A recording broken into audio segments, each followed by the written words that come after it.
اعوذ باللہ من الشیطان الرجیم، بسم اللہ الرحمن الرحیم۔ اردو کیفے میں خوش آمدید۔ آج اقبال کی نظم جاوید کے نام جماعت نویں کی پڑھیں گے۔ اقبال بھی اقبال سے آگاہ نہیں ہے، کچھ اس میں نہیں تمسخر واللہ نہیں ہے۔ تو آج کے سبق میں اقبال کا جو اپنے بیٹے جاوید کے نام ایک نظم لکھی ہے اس کو پڑھیں گے۔ سب سے پہلے مشکل الفاظ کے معنی دیکھتے ہیں۔ دیار عشق، محبت کی دنیا، مقام یعنی جگہ مرتبہ، پیدا کر تخلیق کر، نئے صبح و شام، نئے حالات یعنی نئے حالات پیدا کر، نیا زمانہ یعنی جدید دور۔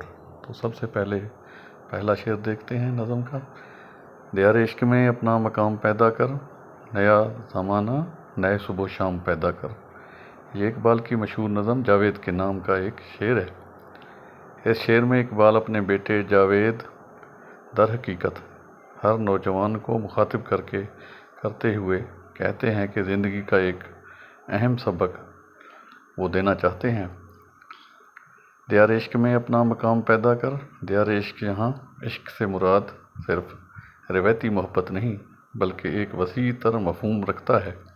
یہ اللہ تعالیٰ، رسول اکرم صلی اللہ علیہ وسلم، اپنے دین، اپنی قوم سے اور اپنے وطن سے گہرے لگاؤ، والہانہ عقیدت اور پرخلوص محبت کو ظاہر کرتا ہے، اور یہ راستہ جہاں انسانی جذباتی اور روحانی تعلق کو ظاہر کرتا ہے۔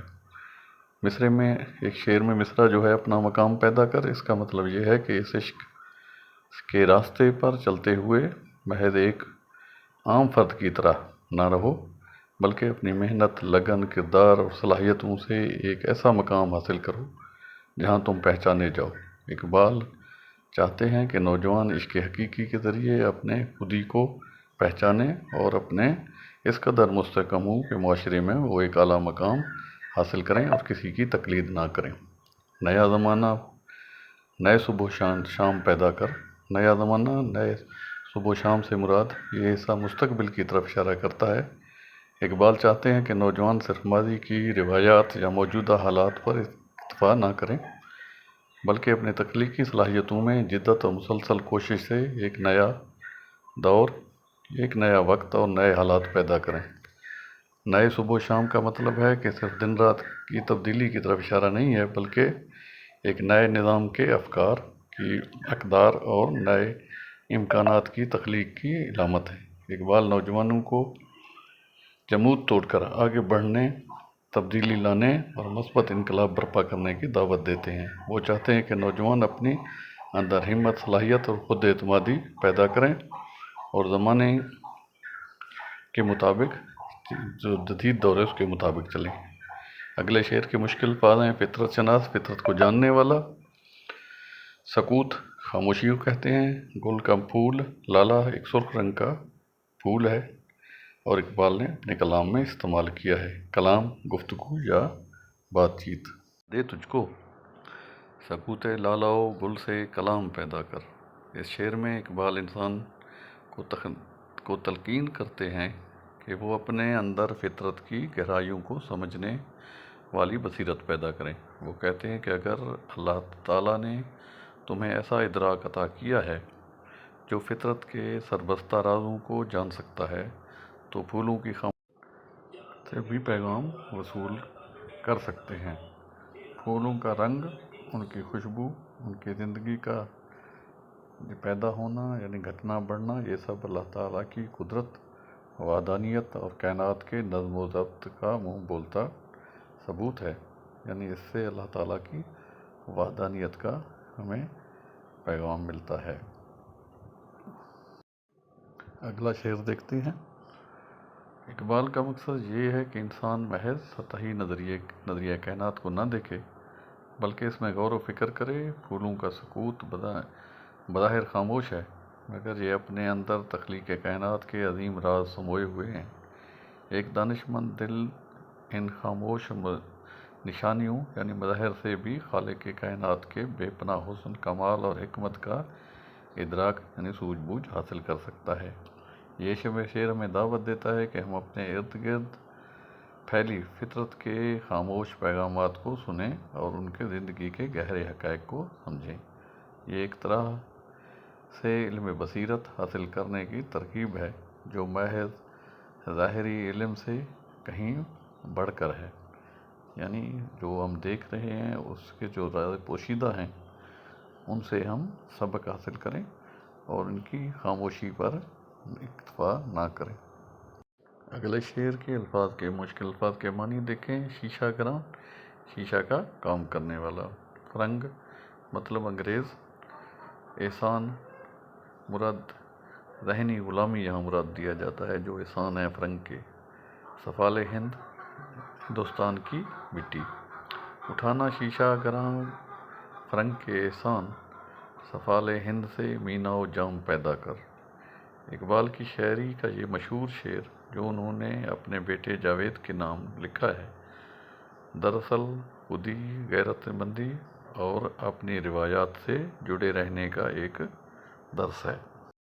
اٹھانا شیشہ گراں فرنگ کے احسان۔ اس مصرعے میں شیشہ گراں فرنگ سے مراد مغربی تہذیب، علم اور ٹیکنالوجی ہے۔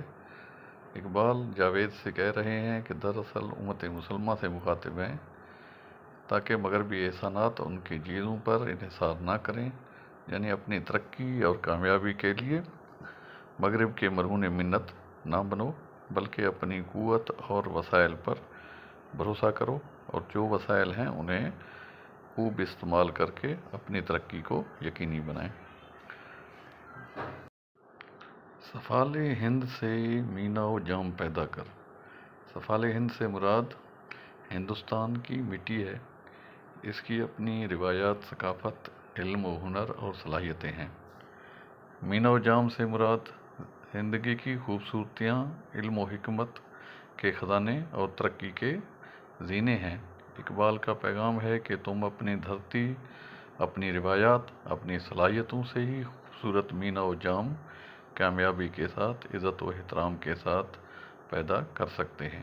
اس شعر میں اقبال جاوید کو نصیحت کر رہے ہیں کہ اپنی تمام تر امیدیں اور ترقی کا انحصار مغربی دنیا سے مت رکھو، بلکہ اپنے اندرونی صلاحیتوں، اپنی سرزمین کی مٹی، اپنی تہذیب، اپنی روایات سے ہی اپنی عظمت اور ترقی لے کر آگے بڑھو۔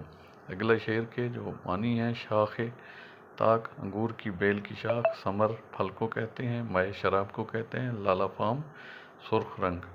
غزل شاعری کی ایک صنف ہے۔ اگلا شعر دیکھیں۔ میں شاخ طاق ہوں، میری غزل ہے میرا ثمر، میرے ثمر سے میں لالا و فام پیدا کر۔ کمال کا شعر ہے۔ اس شعر میں اقبال اپنے بیٹے جاوید کو تلقین کر رہے ہیں کہ میں انگور کی بیل کی مانند ہوں اور میری شاعری غزل ہی میرا پھل یعنی ثمر ہے۔ اے میرے بیٹے، تو میرے اس شعری پھل یعنی میری تعلیمات اور فکر سے ایک ایسی سرخ شراب یعنی میں لالا فام پیدا کر جو لوگوں میں جوانی، ولولہ اور ایک نئی بیداری پیدا کرے۔ یعنی اقبال نے اپنے بیٹے کو مستقبل کے حوالے سے نہ صرف آگاہ کیا بلکہ مستقبل کے حوالے سے نئی ترقی اور نئی روایات کی طرف توجہ دلائی ہے۔ اقبال یہاں اپنی شاعری کی عام کلام نہیں بلکہ ایک زندگی بخشنے والی قوت قرار دے رہے ہیں۔ وہ جاوید کو یہ پیغام دے رہے ہیں کہ دراصل اقبال مسلمانوں سے مخاطب ہے کہ وہ ان کے افکار کو محض پڑھنے پر اکتفا نہ کریں بلکہ ان میں غور و فکر کریں اور غوطہ زن ہو کر ان کی نئی بصیرت، نیا عزم اور نئے راستہ تلاش کریں۔ یہ شراب محض نشہ نہیں بلکہ فکری انقلاب، خودی کی بیداری اور قوم کے لیے ایک نئی روح پھونکنے کا ذریعہ ہے۔ اقبال چاہتے ہیں کہ جاوید ان کے فلسفہ خودی اور فکری ورثے کو آگے بڑھائیں اور اسے قوم کو نئی زندگی بخشیں۔ اگلے شعر کے معنی مشکل الفاظ کے معنی ہیں۔ طریقہ طرز عمل، امیری یعنی شاہانہ زندگی، فقیری درویشی کی زندگی، خودی خود شناس اپنے آپ کو پہچاننا، بیچنا فروخت کرنا ہے۔ شعر ہے کہ میرا طریق امیری نہیں فقیری ہے۔ یہاں اقبال پہلے شعر کا مصرع ہے، آخری شعر کا پہلا مصرع ہے۔ یہاں ایک امیری سے مراد صرف مالی دولت یا مالی عیش و عشرت نہیں، بلکہ دنیاوی جاہ و حشمت، شہرت کی ہوس اور دوسروں پر برتری حاصل کرنے کی خواہش ہے۔ شاعر کہتا ہے کہ میرا راستہ یہ نہیں کہ میں ان چیزوں کے پیچھے بھاگتا پھروں، یا عارضی، یہ سب کچھ عارضی ہے۔ فقیری سے مراد، یعنی فقیری کا مطلب ہے یہاں غربت یا محتاجی نہیں، بلکہ ایک قلندرانہ مزاج، درویشانہ صفت اور بے نیازی ہے۔ اس سے مراد یہ ہے کہ انسان دنیاوی چیزوں کی غلامی سے آزاد ہو، اس کے دل میں حرص و ہوس نہ ہو، اور وہ سادگی اور قناعت کی زندگی گزارے، یعنی جو کچھ اللہ نے دیا ہے اس پر قناعت کرے۔ خودی نہ بیچ اگلے مصرے میں ہے، خودی نہ بیچ۔ خودی علامہ اقبال کا ایک اہم فلسفیانہ تصور ہے، جس کا مطلب ہے کہ انسان اپنی ذات کو پہچانے، اس کا تشخص۔ خودی نہ بیچ یعنی یہ اقبال کا اپنا ایک تصور ہے جو انسان کو ایک دوسرے جانداروں سے ممتاز کرتا ہے۔ خودی نہ بیچ کا مطلب یہ بھی ہے کہ انسان اپنی عزت نفس کا سودا نہ کرے، اپنی غیرت اور اصولوں پر سمجھوتا نہ کرے، چاہے حالات کتنے ہی خراب کیوں نہ ہوں۔ غریبی میں نام پیدا کر، یہاں غریبی سے مراد وہی درویشانہ اور بے نیاز انداز کی زندگی ہے جہاں انسان مادی دولت کے پیچھے نہیں بھاگتا۔ اس کے باوجود شاعر یہ ترغیب دیتا ہے کہ اس سادگی اور بے نیازی کی حالت میں بھی اپنی محنت، لگن، سچائی اور اعلیٰ اخلاق کے ذریعے اپنا مقام بنایا جا سکتا ہے۔ یہ مقام دنیاوی تعریف سے بڑھ کر ہوتا ہے، یہ عزت، نیک نامی اور احترام کا درجہ ہوتا ہے جو کردار اور عمل کی بنیاد پر حاصل ہوتا ہے۔ یہ فانی شہرت نہیں، بلکہ ایک دائمی اور ہمیشہ کی نیک نامی ہوتی ہے۔ یہ تھا اقبال کا جاوید کے نام پیغام۔ امید ہے تشریح آپ کو پسند آئی ہوگی۔